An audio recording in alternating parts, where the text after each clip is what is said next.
నాయకుల గురించి చెప్పరు, నేను చెప్పదలుచుకున్నా. మన ప్రాంతంలో, మన కళ్యాణదుర్గం ప్రాంతంలో అభివృద్ధి అంతలో జరిగిందంటే అది రఘువీర్ రెడ్డి గారి. ఆయన ఇక్కడున్న ప్రాంతం, మన కళ్యాణదుర్గం ప్రాంతం నుంచి రోడ్లు వేయడం కానీ, శ్రీరామ్ రెడ్డి ప్రాజెక్ట్ తీసుకురావడం కానీ, ఏదైతే ఈ రోజు గ్రామంలో అందరూ నీళ్లు తాగుతున్నారంటే ఖచ్చితంగా రఘువీర్ రెడ్డి గారి విషయాన్ని తెలియజేస్తున్నారు. కాబట్టి ఒకటి మాత్రం నిజం, రఘువీర్ రెడ్డి గారు ఏదైతే పనులు చేస్తే ఆయన మీ మెప్పు పొందారో, ప్రజలు మెప్పు పొందారో, ఖచ్చితంగా మీ రెట్టింపుతో పనులు చేస్తే ఆయన మెప్పుని మరిపించేటట్టు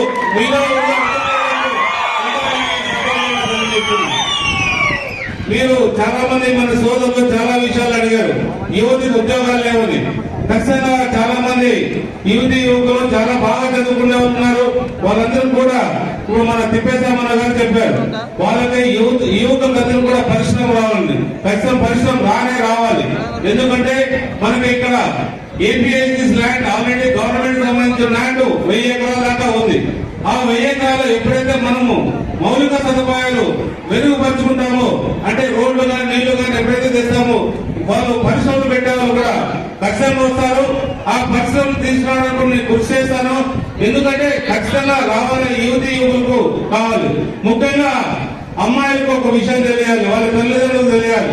చాలా అమ్మాయిలు మన డిగ్రీ వరకు చదువుకొని వాళ్ళకు పెళ్లిళ్ళు చేసి వాళ్ళు ఇళ్లకు పంపుతున్నారు.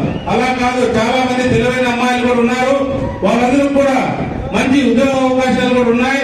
మన కళ్యాణదుర్గం ప్రాంతంలో మంచి నర్సింగ్ స్కూల్ లాంటిది ఏర్పాటు చేసి వాళ్ళకి దేశ విదేశాల్లో కూడా వాళ్ళు ఉద్యోగాలు చేసే అవకాశాలు వాళ్ళకు ఉన్నాయి. కాబట్టి అది కూడా ఏర్పాటు చేయడానికి కృషి చేస్తామని మీ అందరూ ముందు తెలియజేస్తున్నారు.